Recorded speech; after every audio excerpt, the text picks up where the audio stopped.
We have a ton of stuff to go through today. So, don't have time for a really good, funny opening. From the Vault 319 recording room, this is the Tweakle Podcast.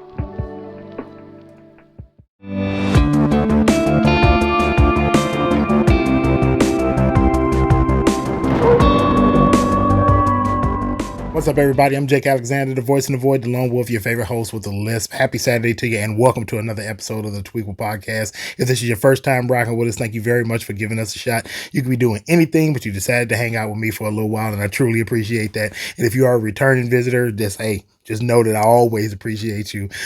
We got a lot of stuff to do. Oh, happy Saturday to you, by the way, because it is Saturday, thank goodness.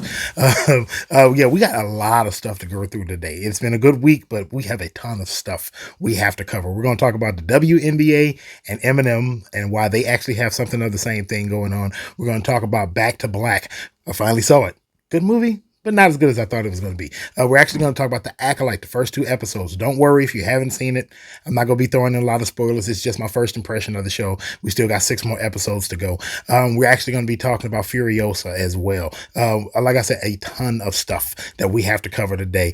So we are just going to jump into it. But before we get to any of that, let's get right to the news. So we're going to start the news off today by jumping right to talking about the box office. So over the past weekend, not this weekend, Garfield actually took the number 1 spot, bringing in $14 million. Furiosa actually jumped up to number 2, bringing in $10.8 million. And If finally knocked King of the Planet of the Apes out of the top 3, taking in the 3rd place, and bringing in another $10.5 million. Like I said, Kingdom of the Planet of the Apes falls out of the top 3 for the first time in a few weeks. Looking at the box office, it's down 28% over the same amount of time this time last year. So that just goes to show you exactly what I was saying about last week. People just aren't going to the movies much at all. It has nothing to do with the type of movie being put out. People just aren't going to the movies across the board. So don't try to say that people are tired of comic book movies or they're tired of woke movies, whatever that actually is, and that's not actually a thing. People just aren't going to see movies, period. Doesn't matter what type of movies there are out there. Now this weekend we actually have 2 really good movies that I think may help to pick up on the box office. Bad Boys, Ride or Die, and The Watchers. Both of them come out this weekend, and I'm actually going to go see Bad Boys, Ride or Die. I don't know about seeing The Watchers. I might actually wait till that comes out on digital, but who knows? I may actually go to the theater and see it. You never know. Gainax has filed for bankruptcy. Now, if you don't know Gainax is the famed studio that does anime from Japan. They're primarily known for doing the Evangelion series, but they've done some other really good anime over the years. They've done Fooly Cooly, they've done Gunbuster, and they've also done Gurren Lagann, which is a gigantic hit of an anime over the past few years. They filed for bankruptcy actually back in January, and the Tokyo courts finally just accepted their bankruptcy over the past couple of weeks.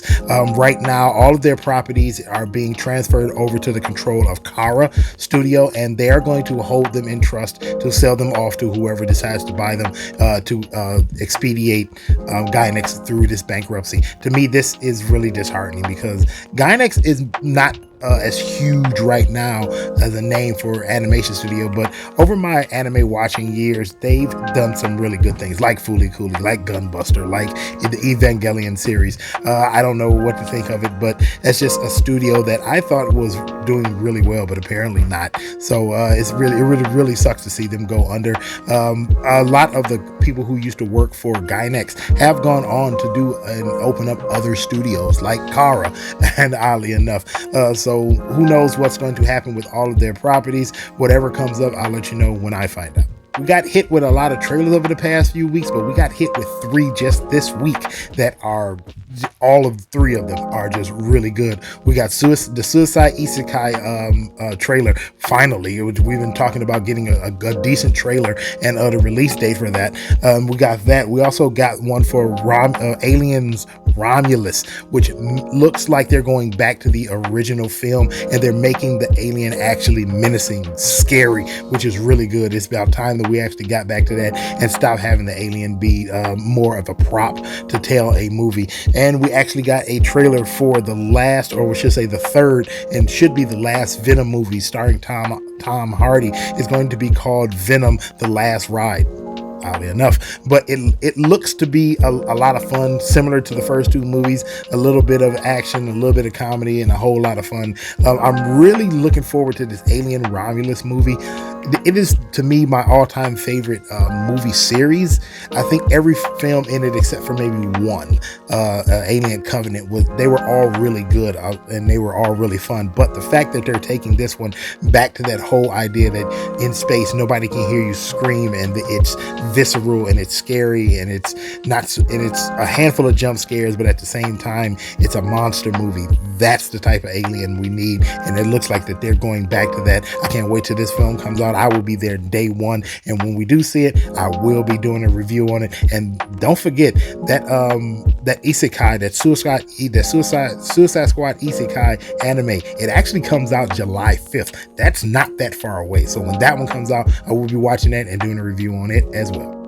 Last thing on the news, we're going to talk about the Netflix Terminator anime. Now, yeah, I've mentioned this a handful of times before. You should have been paying attention if you haven't heard me. Well, they finally got their lead voice actor for the Terminator locked down, and it's none other than Timothy Olyphant. But they also gave us a release date for the anime. I didn't know it was coming this soon. I was expecting it to be early next year, but apparently it's going to be August 29th, 2024. That's when it gets released, and they are telling us that our lead voice actor will be Timothy Olyphant. Now, don't forget, this one is not set in the United States. It's set in Japan.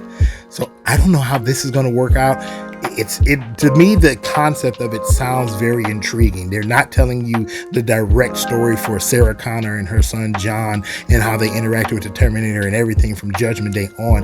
This is a story within that universe, but set in a different country. To me, this is a really good concept. I can't wait to see it. I got a feeling it's going to be really, really good. And it's on Netflix. I told you at the beginning of the year, Netflix is going hard on trying to get more anime done, and just from in-house and from outside sources, and bring them over to the platform. Netflix is doing really good. They've had some really good hit animes with like Castlevania and Villain Saga as of late. So who knows? This could be another hit and another feather in their cap. That's all the news for now. I'm glad we decided to keep it short because we got a lot of other stuff to get through today. Don't forget to check our Instagram page at _Tweeble_pod over on Instagram. And don't forget, do like and subscribe and share right here on this channel.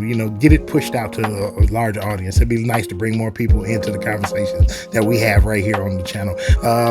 We aren't going to be going long. When we come back, we're going to start talking about Eminem and the WNBA.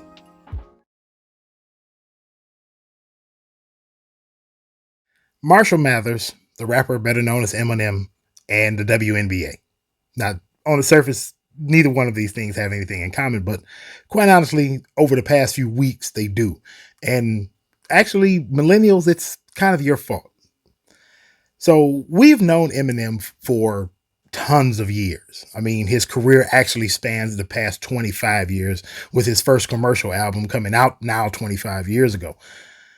And as far as the WNBA, it started in 1997. Been around for a long time. I mean, hell, you're talking to somebody who supported the Detroit Shock when the team was still here. I even have a Detroit Shock jersey. I actually watched the WNBA. I follow it a little bit.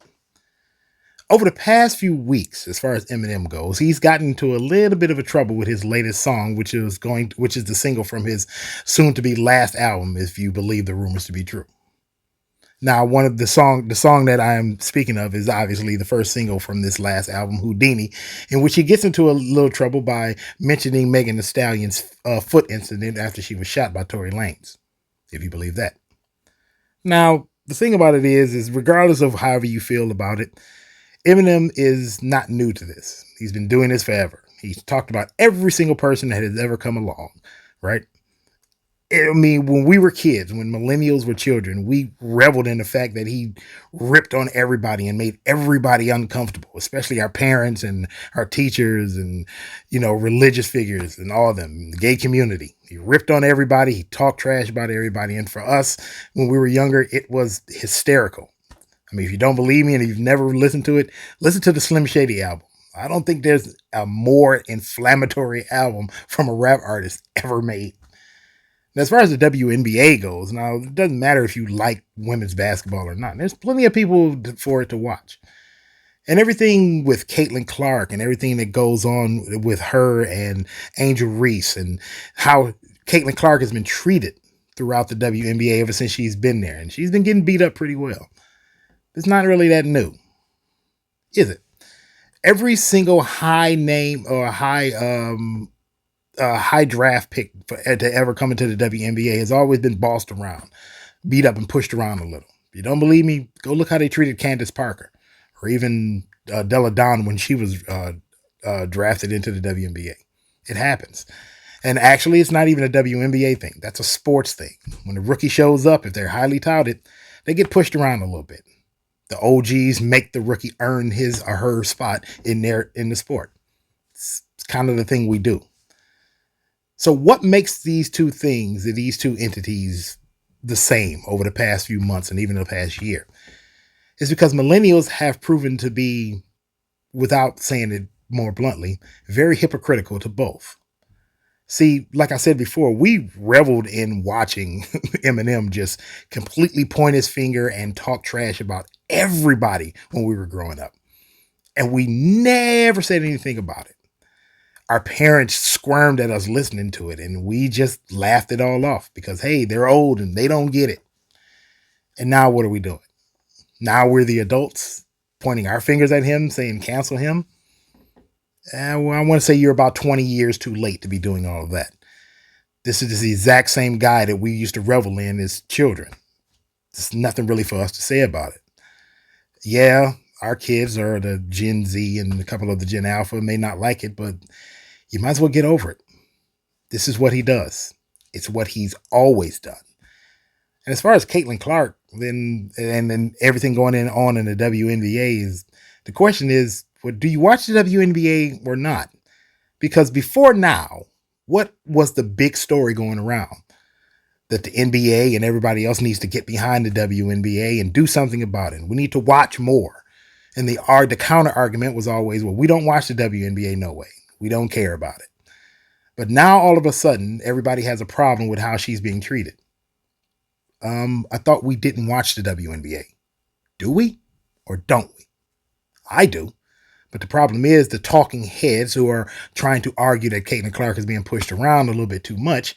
These are the exact same people just a few months before she was drafted that was saying, we don't watch the WNBA. We don't want to watch it. It's an inferior product. So again, which one is it? Do you watch the WNBA or not?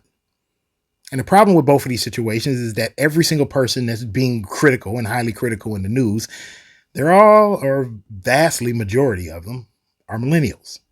These are the exact same people that made these counter arguments just months and years ago. You can't have it both ways. You can't talk out of both sides of your mouth. You're either okay with Eminem and everything he's always done, and you don't watch the NBA. Don't watch the WNBA at all. Or you do watch it. Which one is it? I don't particularly care which side of the argument you come down on.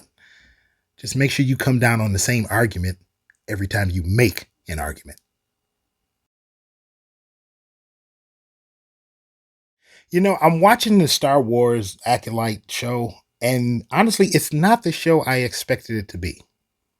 Honestly, I don't particularly know what show I expected it to be, but it's not quite what my mind was going to wrap around it. This is a lot darker, a lot grittier than I've seen a whole lot of Star Wars properties be. Honestly, if the movies were kind of like this, the last three, I think I might have enjoyed them just a bit more than I already do. Now, this one is set 100 years before the Galactic Empire. Now, this is 100 years basically before the events of the Phantom Menace. Now, within timeline, this would be about 130, 135, somewhere in there years before the attack on the Death Star, right? So that kind of keeps it within the frame of the actual timeline from all of the properties put together. This actually introduces the High Republic into the cinematic universe that they talked about, that was introduced way back in 2021. This is a time of peace and prosperity for the entire galaxy. Everything is going right.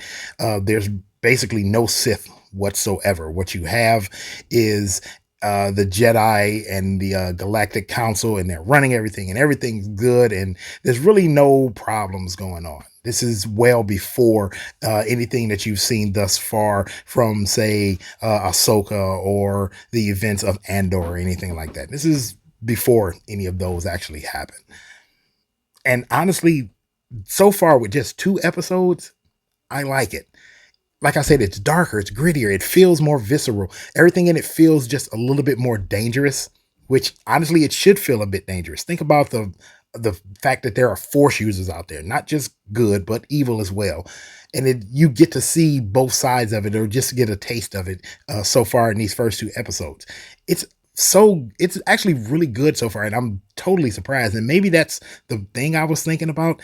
It's better than what I thought it was going to be because Disney really hasn't had a whole lot of luck and a whole lot of goodwill towards doing Star Wars properties ever since they bought it from George Lucas. So the fact that this is really good so far, I should say, it kind of surprised me. Now I liked Andor. I thought Obi-Wan was good, but I thought they kind of messed up a little bit of the lore for Obi-Wan and everything from the original movies by the time that series is over. But I still thought it was good. I thought Mandalorian was spectacular, even though they had a handful of missteps in the series. But still, this one feels a bit more. I don't know the word exactly, but it's still really good thus far. To me, it is really good to see Amanda Stenberg and her dual role. I'm not going to tell you exactly who she plays, but she plays two different people in this one, and it is really good, by the way. I didn't like the fact that Carrie Ann Moss isn't really going to be in the series. I'm not going to tell you what happened to her after the first episode, but you'll see. Yeah, she's been on all the posters, so I expected her to be in the entire run of the series, but no, she's not going to be in the entire run of the series. I guess you can kind of connect the dots on that. The one thing, and another thing, it's small, but I do. Hollywood, can we please stop putting dreadlocks on every black character? Please, just change the hairstyles. We're talking about black people. We have some of the most fancy hairstyles all across the board in typical ways, but just find a different one, right? But besides that, it's a so far for just 2 episodes. It's really good. It's on Disney Plus. I'm not going to review the entire series until I've watched every episode. I'm not going to review every episode. I'm going to wait till all 8 come out. I'm going to watch all of them and then we'll talk about the series as a whole when it comes to an end. In all honesty, I don't know what I expected for the biopic for Amy Winehouse and Back to Black. And that's kind of a lie. I was expecting to see more than what I got. Now, don't get me wrong, this isn't a bad biopic. I've seen bad biopics. This isn't really a bad one. But to me, it's flat. When they announced that they were doing this biopic, I was expecting to see something more akin to a story about her life outside of music and something a bit more a little bit more meaty about the person that she was, not just the musician and the singer that she was. But we really didn't get that. What should have been a story about the down to earth, everyday girl with fantastic vocal range and great talent, not just on the mic, but with a pen and pencil to write songs and to help others with their creativity. I was expecting to see that. If you grew up listening to Amy Winehouse, if you ever seen or heard anything about her, that was always the story that most people told. That yes, she's a fantastic talent. Yes, she can write you a song. And I wanted to see a little bit of that, but I wanted to see more of who she was as a person. And this just doesn't do it. It boils everything down about Amy Winehouse to basically just one terrible section of her life which led to a beautiful album. True, don't get me wrong, but it's very reductive. It doesn't give us anything more than what we already knew, and maybe that's my biggest problem with it. See, I listened to Amy Winehouse when she first came out, and I've always been a fan of hers. Fantastic singer. But as she grew in the limelight, we saw everything about her happen right before our eyes. And when she passed, we all knew that we had lost a talent, a fantastic talent, a generational talent. We knew that. So when they announced a biopic, we were already assuming that okay, well, the things that we've seen in the spotlight, we already know. You don't need to go over that again. Give us something about the person behind the mic that we don't know. And again, this film just doesn't do it. I was expecting more to dig in depth of who she was when she wasn't singing, and it never materialized. I'm kind of disappointed by it. Now, Marissa Abella does a fabulous job of playing Amy Winehouse, but she doesn't have a lot to work with. I don't put that on her. Everything that she is given to use, she does spectacularly. At least there's that. Now, like I said, this isn't a bad biopic. It's just very thin. And that's kind of sad because Amy Winehouse was a gigantic talent gone way too soon. I mean, imagine if we did a biopic on Jimi Hendrix again. We've done some, but imagine if we did one nowadays and they only gave you, bits and pieces from things we already know. Like we know he walked on stage and played the national anthem at Woodstock. And what if they started off with that and never really gave you the backstory about how he actually became the person to open Woodstock? If you don't know the story, look it up.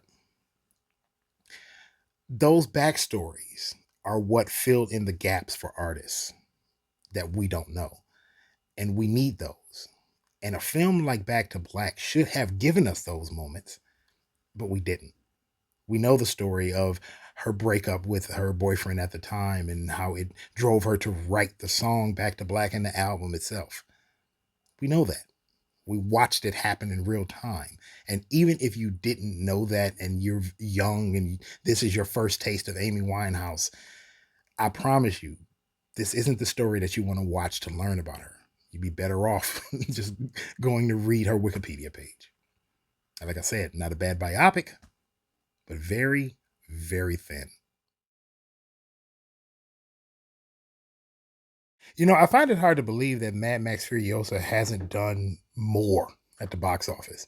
But then, considering what I said last week about how the industry is having a hard time getting people to come to the theater, it's not really that, not really surprising. But it is still a pretty good movie. Now, this is not a sequel.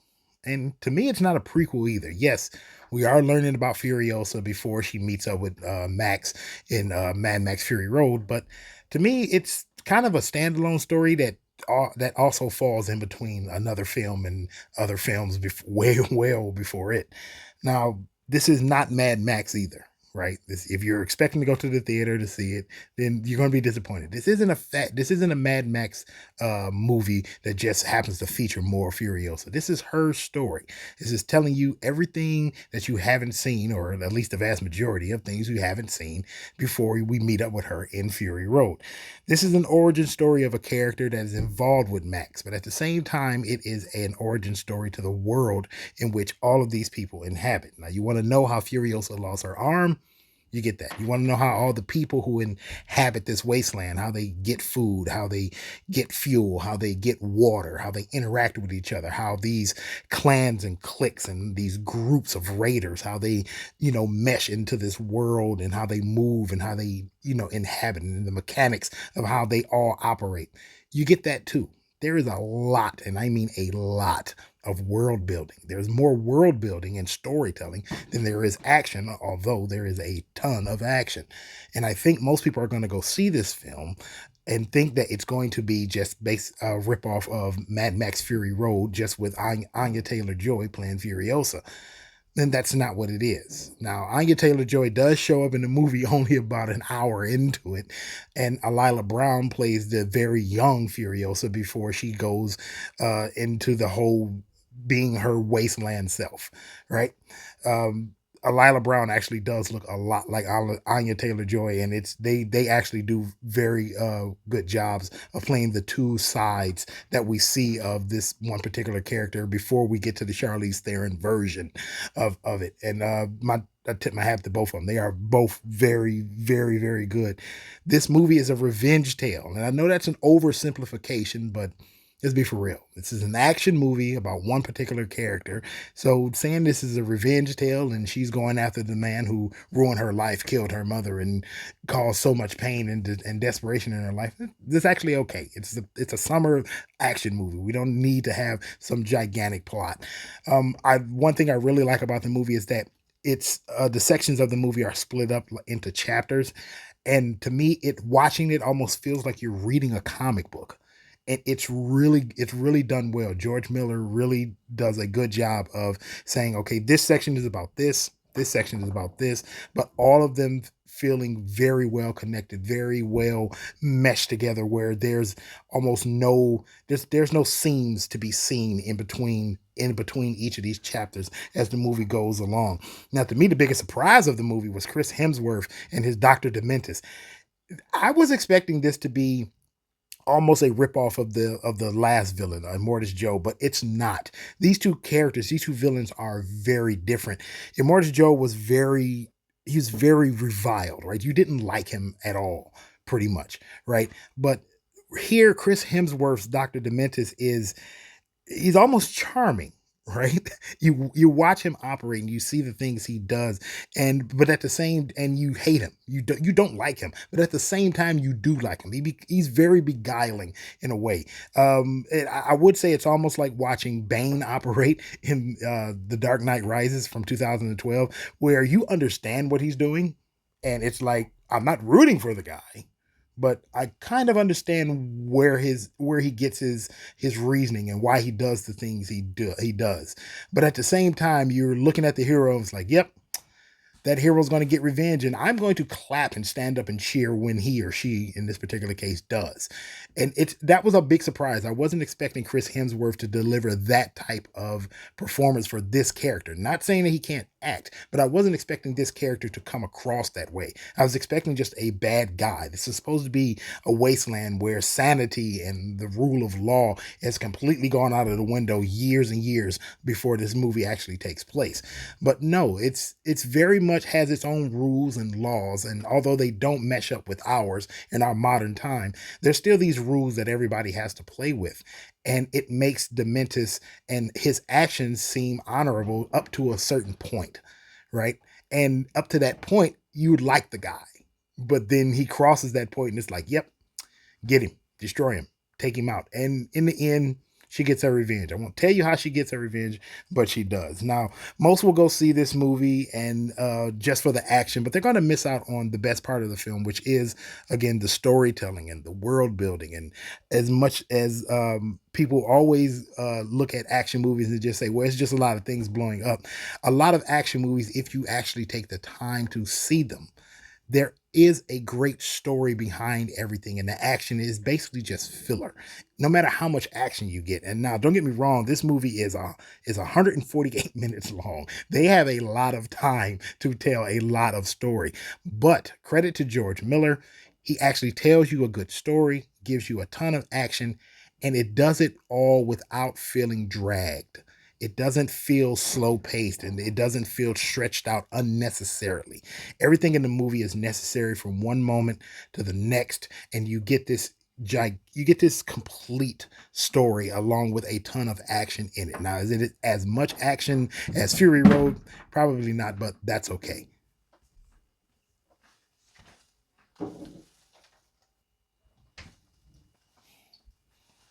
Now, the biggest criticism I have for the film is the CGI. Now, I don't mind CGI. I've said that if you're going to use it, use it.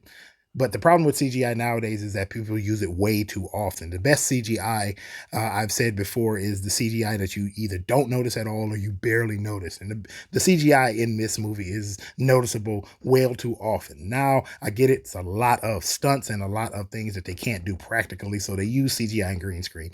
And I get it. So it's not very, what's the word I'm looking for? It's not very overbearing, but it is noticeable. So more practical effects and just use the CGI to fill in the holes and it'll be okay. Overall, this is a very fun film, and it's not getting a lot of fanfare as much as Fury Road, and it deserves as much fanfare, if not more than Fury Road. But I think that's not a case of the quality of this movie or how good it is. I think this is more of what's going on with the industry as a whole. It is a whole lot of films that are really good, and most people are just not going to see them because, well, the economy is not allowing us to enjoy the things that we like. But luckily for me, I have a chance to see them and talk about them. And maybe that's why you tune in, because I get to see them even when you can't. And I get to tell you just how good they are. And you can catch them later on when they hit digital.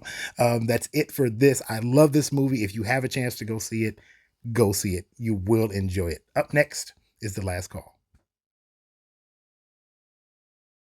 So that's it, and that's all. It's time for the last call. I want to thank each and every single one of you for hanging out with me this weekend. I truly appreciate every single person that decides to stop by this pokey little podcast. You didn't have to do it, and I don't care if it's 1, 5, 10, 100, or 1,000 of you. I truly appreciate every single person that hangs out with me, and I always say that, but honestly, I mean it every single time I say it. Before we get out of here, let's check in with our weekend watch list. There's only 2 things on it this week, but to me, both of them are really good, and I think you'll enjoy them if you watch them. Our series and our animation pick are one and the same.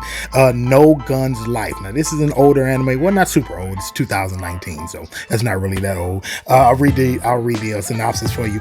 Juzo Inui awakens as an extended, a cyborg human soldier, unsure of how he became altered, and decides to take to the dark city streets as a resolver to figure out what happens to him. Now, to me, it feels very much like a 1990s anime, even though it does resemble more of an up-to-date anime. It is really good. I've watched the first 2 episodes already, and I want to watch the whole series. It looks to be really good. The first 2 really got my attention, so I'm pretty sure you'll like it if you watch it. And our nostalgia and our film pick are one and the same. I don't even have to look at it to remember what it is. It's Trading Places, one of the funniest movies I've ever seen in my life. I remember watching this film with my dad for the first time.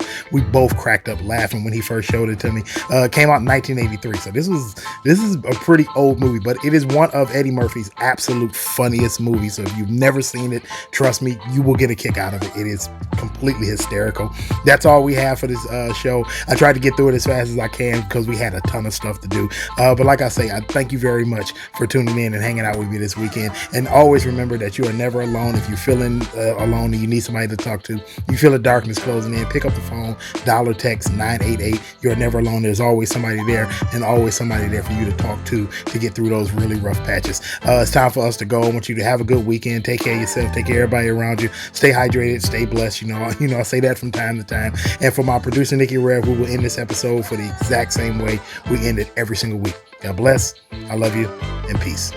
See you next time.